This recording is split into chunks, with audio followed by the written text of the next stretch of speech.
Thank you so much for coming out here to Rolleston, where I'm absolutely delighted to be releasing National's health policy today. We've outlined many elements of it over the past few months, and particularly around growing the health workforce. And today we're actually putting all those final pieces together and we're bringing it all together in the one document. But before I go further, can I just quickly acknowledge Dr. Shane Retty, our fantastic health spokesperson. Awesome to be with you today, mate. Louise Upston, our fantastic social development spokesperson, who has also a very big interest in maternity care. Matt Ducey, our Waimakariri MP, my doppelganger, and our mental health spokesperson.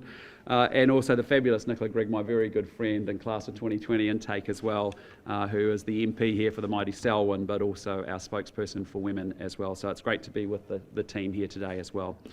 I just want to make a few observations as we head towards the sharp end of the election campaign. And while I'm here to talk about policies that are going to make a difference to the lives of New Zealanders, Labour's relentless attacks on me and the National Party obviously continue. And I just say to everybody watching, we can take 11 more days of it because frankly New Zealand can't take 3 more years of Labour. I want Kiwis to know the reasons for why we're seeing so many relentless attacks from Labour, and that is that they are just simply trying to distract attention away from their record, which is abysmal in government, and also the lack of ideas they have to take the country forward. And it's just not correct to say that after 6 years it's delivered nothing, because it has, after all, delivered $100 billion in debt that Kiwis will be saddled with, I think, for many generations to come. And it has, frankly, delivered the worst current account deficit in the developed world, and it's delivering a cost of living crisis, frankly, that is driven by reckless and wasteful spending. And for every person who lay awake last night worrying about their mortgage or their bills, they should vote National at this election, because life does not have to be this hard. When my National colleagues and I are out there door knocking, the primary concern of New Zealanders, I can tell you hands down by a massive factor, is the cost of living crisis that everyone's experiencing. And there's no doubt about it, Kiwis are doing it incredibly tough. Food is up another 10% this year. Rent's up over $180 extra per week under this government. We see mortgage rates now being refixed at rates that require an extra $700 a fortnight to be magicked up from household budgets, and fuel's over $3 a litre in some of our cities. You know, these costs are actually creating real huge amounts of stress on everyday Kiwis across New Zealand. And if it's got this bad with Labour governing just on its own with an absolute majority, just imagine what life will look like when the Greens and Te Pāti Māori join in if they are successful at this election. So National is committed to getting our country back on track. It's not just a slogan, it is in fact our mission, and it's actually urgent. National is ready to get on with it. And I've just met families, even just on the way in here, who would actually benefit hugely from our tax relief. $250 a fortnight for families on average incomes with kids, young kids in childcare, or $50 a fortnight for a single person on the average wage with no kids. And that is just practical and it's common sense, and it will just make life a little bit easier. It will make the struggle just a little bit less. But it will only happen if there's a change of government. So New Zealanders need to vote for it. And to get that change, you can't just leave it to others. You actually have to go out, choose it, and vote for it. And the only way, as I've kept saying over recent weeks, is the only way to guarantee a change of government is to party vote National, and it's up to you. Vote for change, because National is going to rebuild the economy, we are going to restore law and order, and we are going to deliver better health and education. And it is only through a strong economy that we can actually afford the public services that we so desperately deserve and that we rely upon. And those are things like better education and better healthcare. A party vote for National, as I keep saying, is not only a vote for a well-managed economy, it's also a vote to restore law and order and to get better education and healthcare for New Zealanders. Education and healthcare have been failing under Labour, and Labour hasn't delivered in 6 years. And all of us, as I keep saying, can only imagine how much worse it can get if we have a Labour-led government for another 3 years to come. But today we're not talking about how much worse things could be under Labour. Today we're going to talk about how much better they would be under National. And so we're releasing our health policy against a backdrop of a healthcare system that frankly is in crisis. It's held together by incredible, amazing people on the front line who just simply keep going, despite the fact that Labour has focused on restructuring the bureaucracy and making the system very difficult to work in. My message to the health workforce is very simple, and it is that help is coming, and with a National government, but only if you choose it and only if you vote for it. I now want to hand over to Shane to take you through our Better Health Outcomes health policy and a little bit more detail around what we're proposing. Thank you, Shane. Thank you, Christopher. Kia ora koutou, nā mai haere mai whakatau mai. We're very pleased to be releasing National's health policy today. I regularly hear from staff and patients about their experience in the health system, and it is very concerning. To say the health system could work better is an understatement, and National will focus on the front line to make sure the resources are where they need to be. We're also going to set targets for faster cancer treatment, more immunisations, and shorter wait times in emergency departments. These are tangible measures that will make a difference and will save lives. It's that important. In total, our new initiatives will cost $1.2 billion over 4 years, as well as our commitment of $1.4 billion a year to meet cost pressures. For the first new part of our policy that we're announcing today, I'll now hand over to Louise. Louise. Thanks, Shane. I'm really pleased that National has included in its health policy a provision for every woman who has just given birth to stay in a postnatal facility for 3 days, if they choose to. It's already a woman's right to stay for 48 hours, but many women don't know that and feel pressured to leave earlier. But our policy is not only that it's a woman's right to stay for 72 hours after giving birth, but that her lead maternity carer must let her know about her entitlement. Most women will be absolutely fine, and many will choose to go home before 72 hours. But for some, birth injuries, problems with breastfeeding, or signs of postnatal depression may become apparent in those first few days. And the sooner that's picked up and support is given, the better the chance of a good start for the mother, her new baby, and the entire family. That's what this policy is about, giving families a great start. I have personally proposed this initiative for some time and sought Labour's support for it in Parliament, but unfortunately they declined. Better postnatal care has also been strongly championed by Chloe Wright, the founder of Mothers Matter, who died a week ago. I wish she could have seen this implemented, but I know that so many women will benefit from it, and that's the whole point.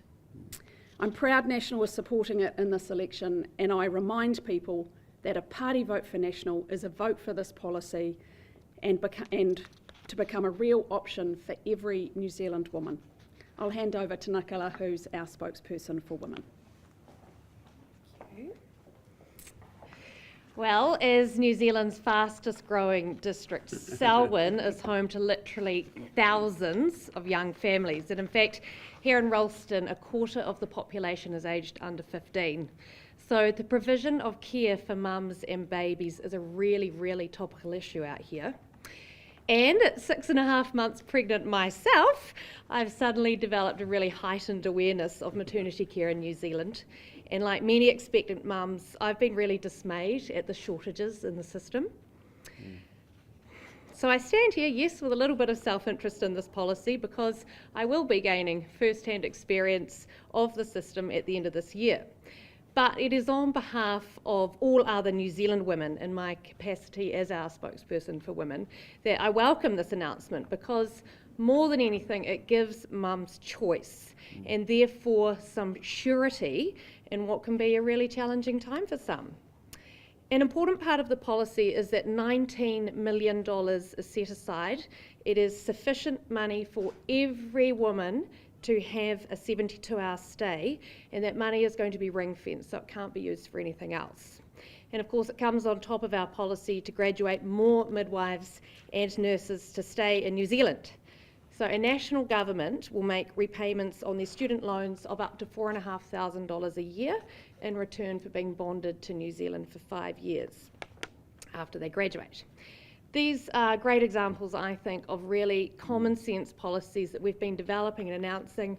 It's not about ideology, it's about practical changes that will impact the women of New Zealand so that we can have more midwives and more flexibility in postnatal care. So I welcome this, and I'm very confident that lots of other expecting mums will too. Awesome.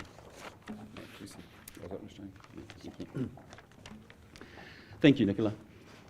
A second announcement today is that National will provide free continuous glucose monitors to children and adolescents under the age of 18 with type 1 diabetes.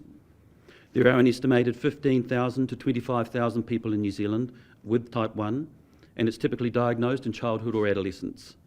It's a devastating diagnosis for a family, which used to involve frequent finger prick tests throughout the day and at night to check blood sugar levels and adjust insulin.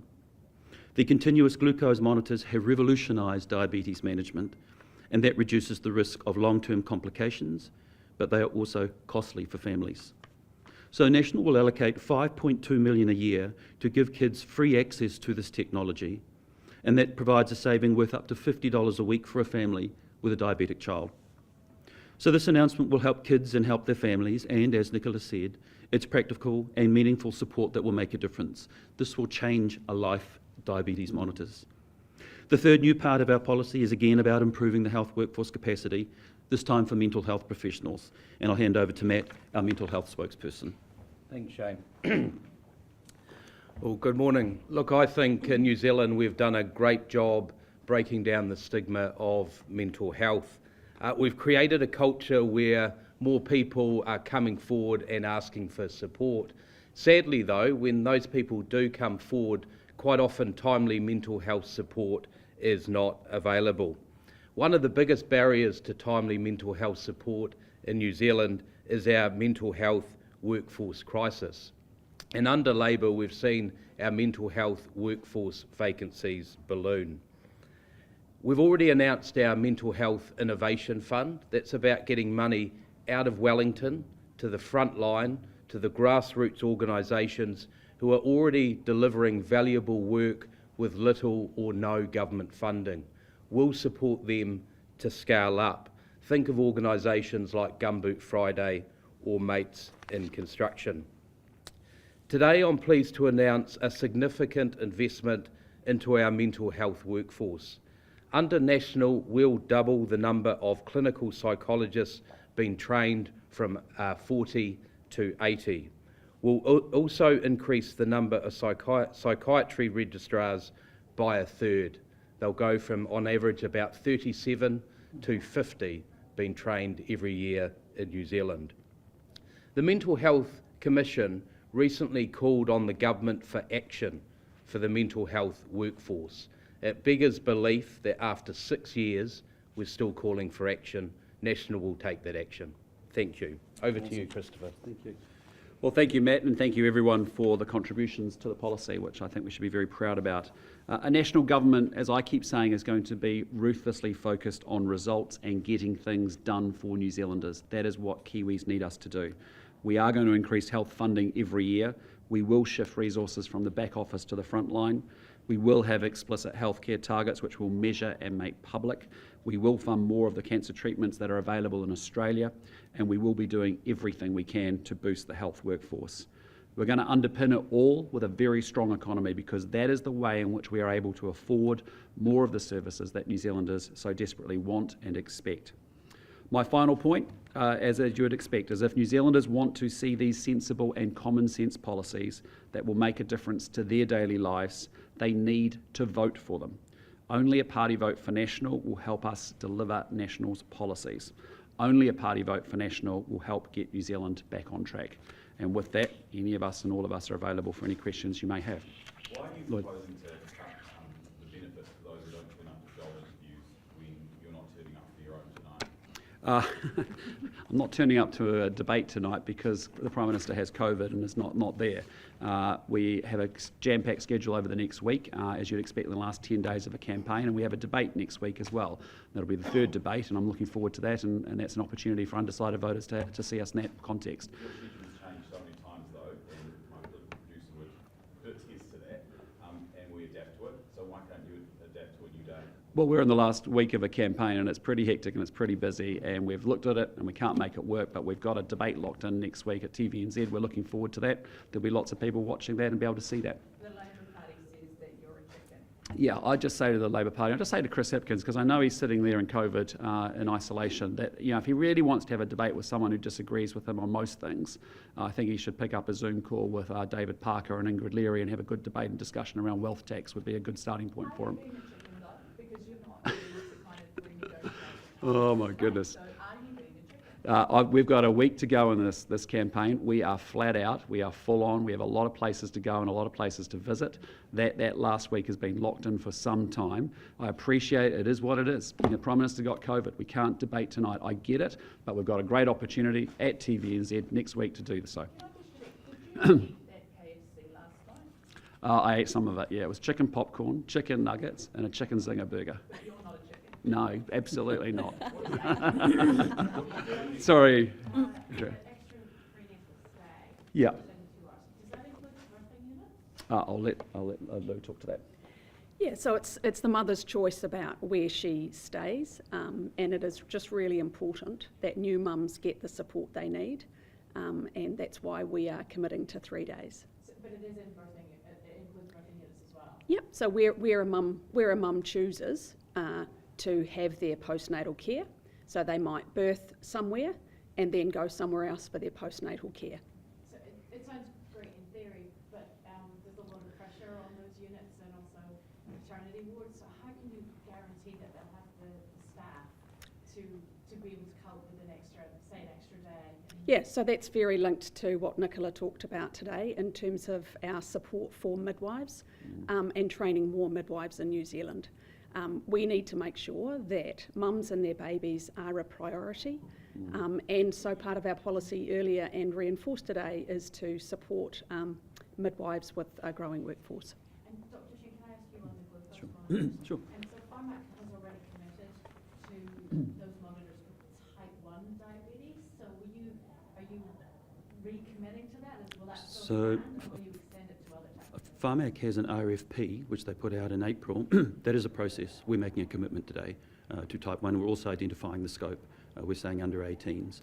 It is our intention to roll that out further once we know what the implementation looks like. We'll probably push that out to 25s, 18 to 25s. We'll pick up type 1 pregnant woman. We also want to pick up gestational diabetes, and then we'll pick up the over 25s, and then we'll turn our attention to the type 2s. So that's the sort of rollout we've got in plan. But today we're talking about the under 18s type 1s. Do you have a timeline for the universal rollout?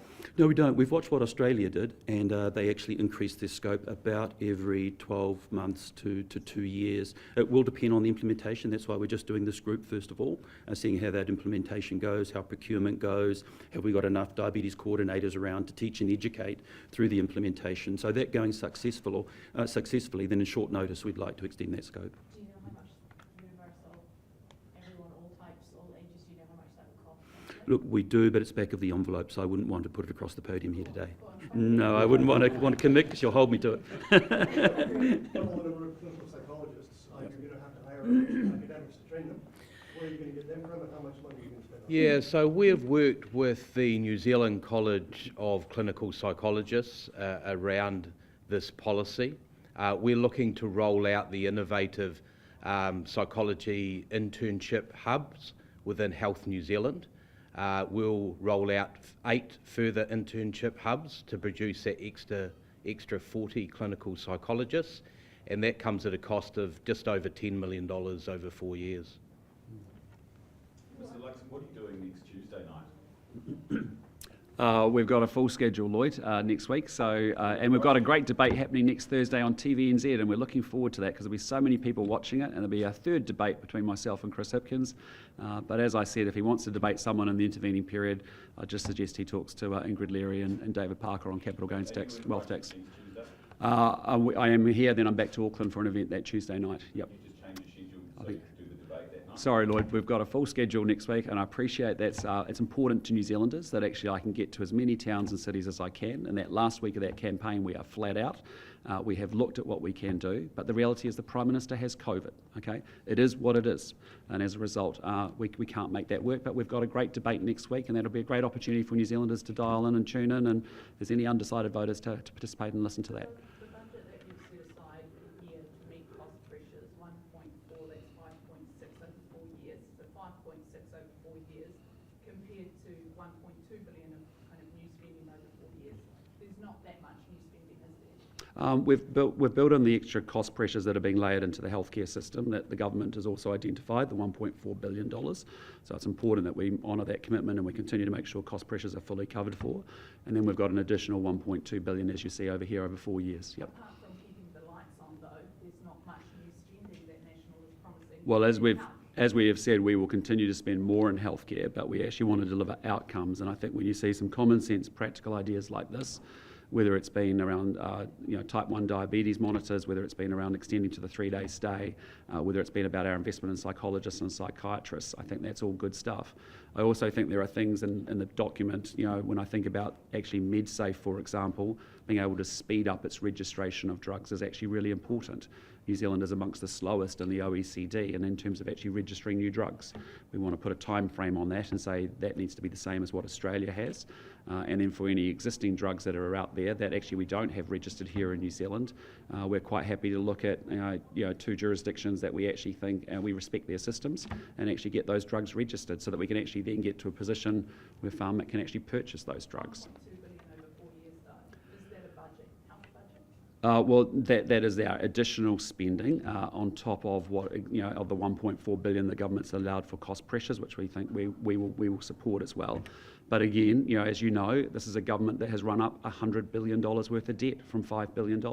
This is a government that has spent 80% more in government spending, $1 billion extra each and every single week in this country, and yet we have nothing to show for it. We have absolutely nothing to show for it, and I think that is what is immensely frustrating.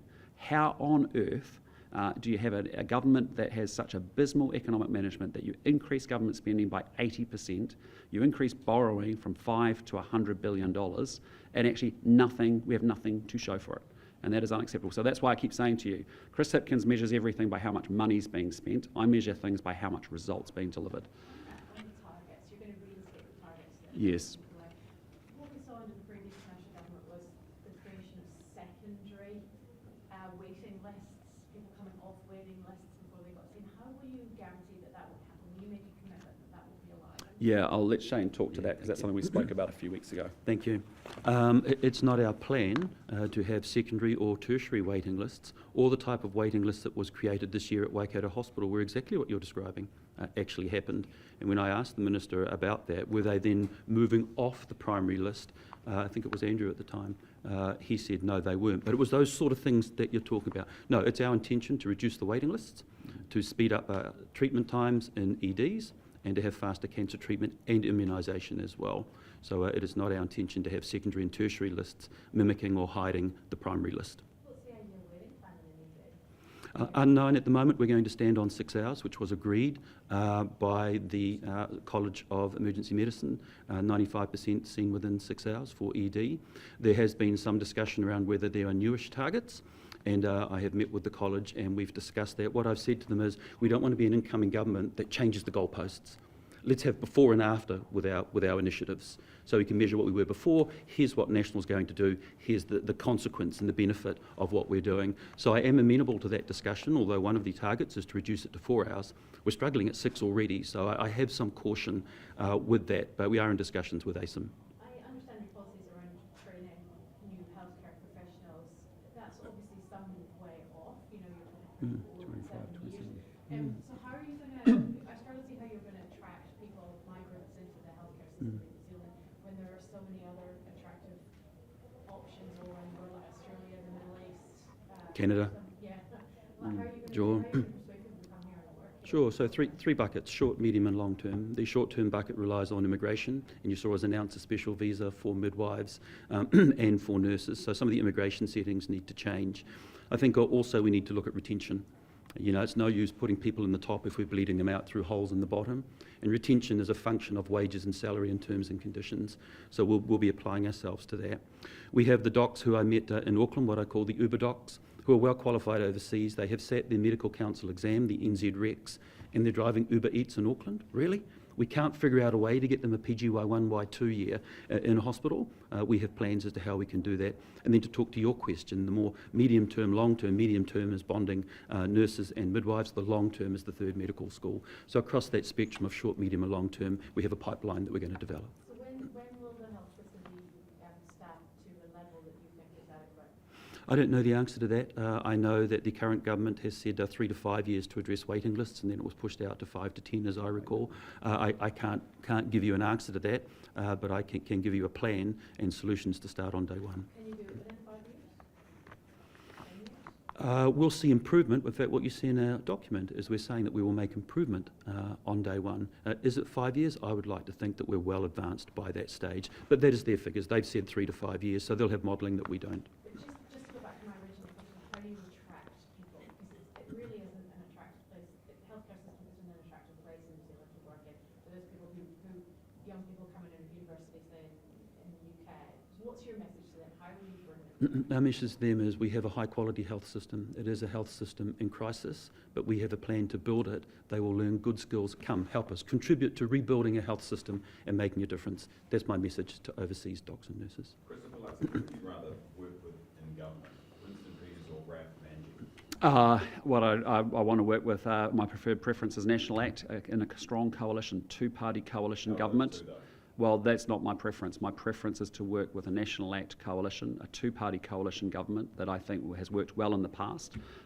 David Seymour and I have a good personal relationship, and we'll be very constructive working through our differences to make sure we have a mature, responsible, stable, strong government. That is what I'm saying. And my message to New Zealanders is... Yeah, and my message to New Zealanders 11 days out from an election is they're in charge, they're in control, they vote, and what they deliver on election night, we make work. And I've been very clear to say that's why the party vote really matters this time. That's very consequential. There's an awful lot at stake. And so party vote national. Beyond that, I want a strong two-party coalition agreement and arrangement with the National Act government. It could be an insurance policy, though, for you if you do an electric deal in Ireland and the Opportunities Party comes in. You don't have to work with Winston.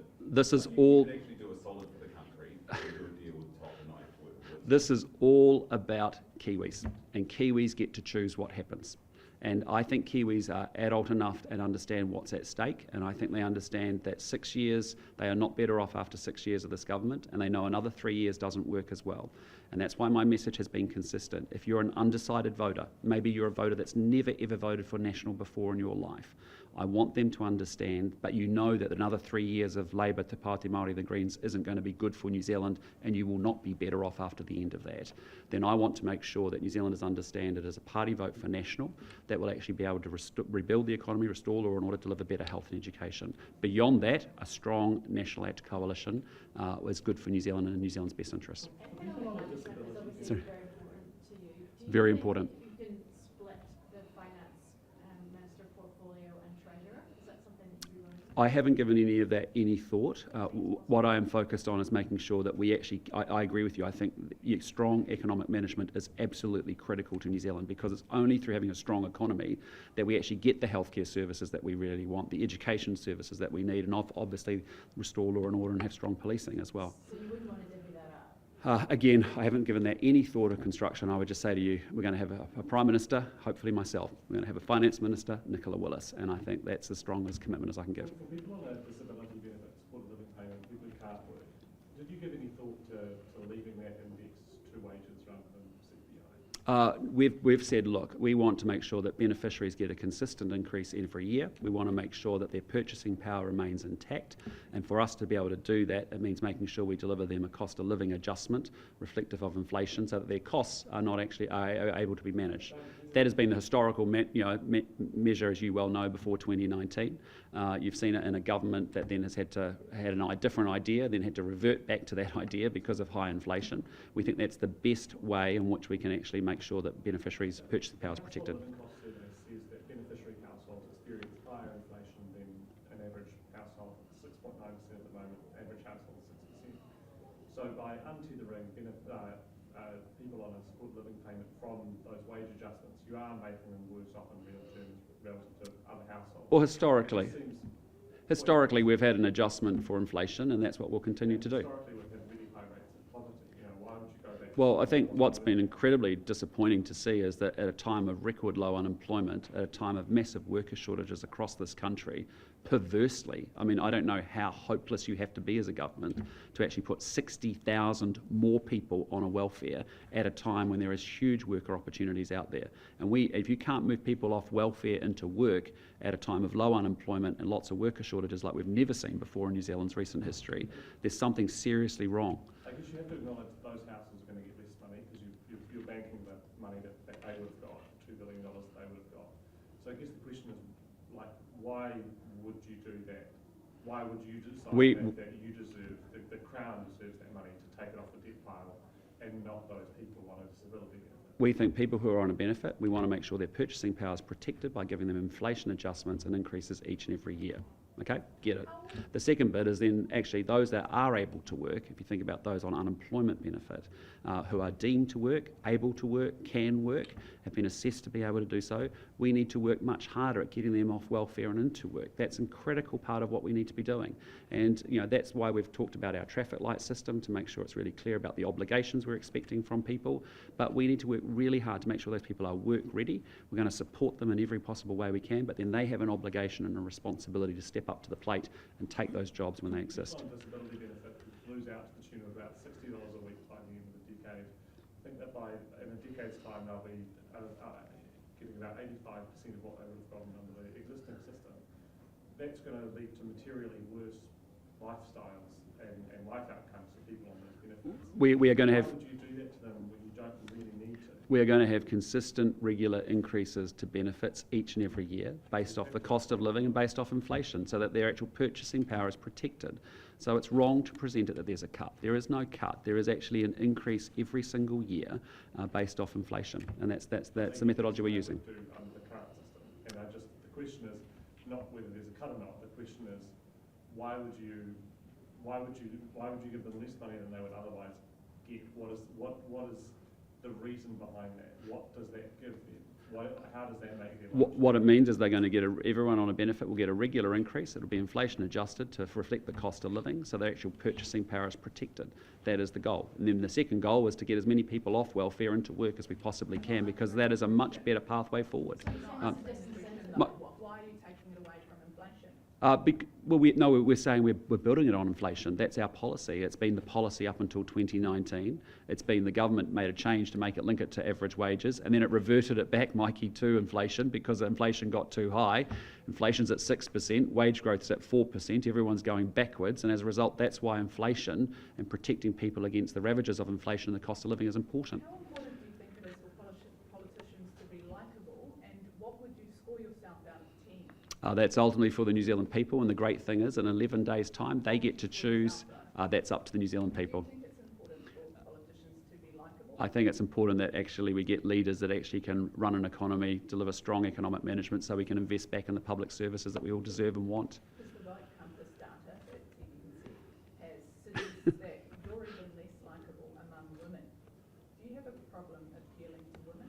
Absolutely not. What we're focused on is making sure we have the leadership, the team and the energy to be able to deliver a great government that can take New Zealand forward, to realise its potential and to actually sort out this economy, which has been so badly mismanaged and vandalised under this government, so that we can invest in public services like health and education. And we'll continue to do that. Donations. Why do you think the National Party's had so many donations this campaign? Well, we've actually had a huge amount of regular small donors that have actually come out in record numbers, and it's been incredible. I think the average donor size through our President's Appeal was something like $112, and we've set new records in that regard. I think it's just a symptom that people actually want to be invested. They care about. They think the country's going in the wrong direction. There is a serious mood for change, and one of the ways people demonstrate that is by making a donation, and as well as getting involved. And I think if you go around our party organisation in all the different regions across the country, we have very energetic, very enthused members, volunteers, supporters, donors who actually are all out there with a goal that they think the country's going in the wrong direction and they want change, and good on them. What's the donation buying? Well, it just supports our campaign, as it does for every political party, and it supports our party, and that's exactly what we're doing, is making the case, enables us to make the case to the New Zealand people about our policies and to be able to promote them to them so they understand them. And I think we have, we've had over 40 policies. They're common sense, practical, pragmatic solutions to the challenges that New Zealand's got, and we'll continue to do that. Wayne Brown this morning on the AM show had a bit of a shot at you for the Auckland regional fuel tax, saying it's going to leave a $1.4 billion hole in the Eastern Busway. Are you concerned about that? Will you front No, I think we're going to have a very constructive relationship with Mayor Brown and also Auckland City in general after this election. You know, as you've heard me say before, one of our innovations is that we want to have city and regional deals. There's been an Auckland manifesto that the Mayor has prepared. I think it's a good starting point for a conversation between central and local government. We want Auckland to be incredibly successful, and you know, there's a number of issues that we'll work our way through with them in a very constructive way. So I'm looking forward to that conversation. It'll obviously happen after the election. So should they continue on with the Eastern Busway, because he's kind of worried about There's $300 million. There's $300 million unspent at the moment in that account that can be used to continue that project until, as we've said, there'll be time and use charging coming down the road as well. So, you know, those are the conversations that we'll have to make sure that it's synced up and that it's lined up and that it works for Auckland Council as well. He also said it would, Sorry. he also said it would push up rates by about 7%. Which would, sorry? Removing the fuel tax, the fuel tax. Again, the policy is that we want to introduce ultimately a congestion charging mechanism, which we have been very supportive of. And as I said, there's $300 million unspent in that account already. And so we will have that conversation with the council on the other side of the election to make sure that there is no, you know, that is managed well. Is that a guarantee then to Auckland ratepayers that the rates won't go up? Well, there's lots of other factors in play that drive rates, but what I'd say to you is that, you know, there's a lot of factors in play at rates, and just to have a regional fuel tax imposed on Auckland is only because, you know, the council has to make its own, you know, has to look at its own cost base around the council, the cost of council and other programs that it's doing. It's got opportunities to recycle assets as well, which I know Mayor Brown's advocated, I thought, very articulately and very strongly for. And so there's a lot of choices that are within the remit of the council.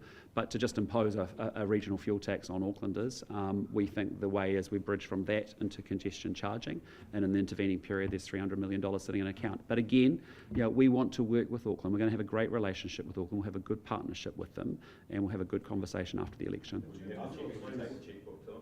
Sorry? That's what he's worried about, the money. Will you open the checkbook for him? We will work our way through the different challenges that Auckland has, and as I've said across New Zealand to local government and, you know, in many different places, is that each sub-region of New Zealand has a different set of needs and challenges. And what I want to stop is, you know, the abysmal management of architecture in this of infrastructure in this country, where we need to have a 30-year pipeline of infrastructure projects well defined with Infrastructure New Zealand. We need to have city and regional deals that last for 10 years, that lock in key projects that are critical to those cities and towns, so they're not turned off, turned on, turned off, turned on under political cycles. And then we need to have a strong national infrastructure agency rather than money and funds going all over the place, that actually is built around Crown infrastructure partners that can deliver innovative funding and financing to be able to do that. We know we have some major challenges on infrastructure, and it's one of the 5 things we have to do to make this country more prosperous is more modern, reliable infrastructure. But we need to put some of that scaffolding in place and some of that process in place so that we can actually manage things strategically rather than tactically as we have been doing. In terms of your 3 wings policy, where would the Crown, worst case scenario, the Crown has to step in, where would that money come from in your fiscal plan, your budget, and how much do you anticipate spending? Well, the first thing is, again, on the Three Waters you know, assets, we are returning those assets to local control and ownership. Why? Because the councils and the communities want that, and that's quite right that that's done. We will have a water regulator, you know, to make sure the quality standards of water are set and enforced, and we'll also have a water infrastructure regulator under the Commerce Commission to do essentially 2 things. One is to make sure that councils are consistently investing in the management of those assets appropriately, and also to make sure that any water pricing is actually fair and competitive for consumers.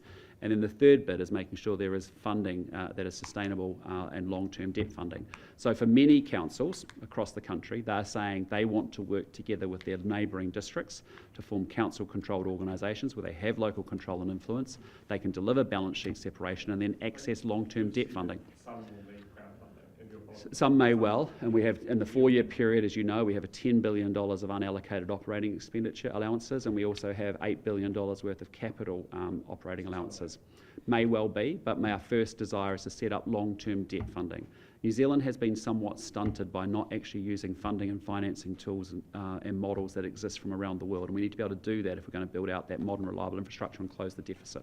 The mayor said that they would like more time to consult with their other mayors about potential mergers and amalgamations. So how long would you give them to consult? How long would they get? Because that's just an extra delay on fixing those pipes. Yeah, look, I mean, I think the reality is we've been in conversation with many of the district councils and the mayors individually over the last 2.5 years. We've been in a constant conversation, frankly.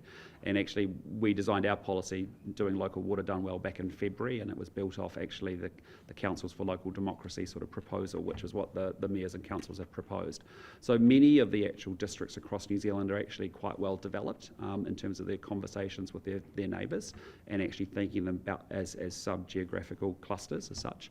And again, with respect to Auckland, it is a slightly different case, and what we have said right from February is that, look, we will work with Auckland Council to find a mechanism to be able to get that water care set up in the right way as well, but it's slightly different because of the scale of water care relative to other neighbouring district councils. Yeah, but say like the Wairarapa, they've been talking about potentially amalgamating, so, but they want time to consult. So how long realistically would you give them? Well, we'll work with them on that if they feel they need time to consult and work that through. But I have to say, by and large, the vast majority of councils are pretty well developed.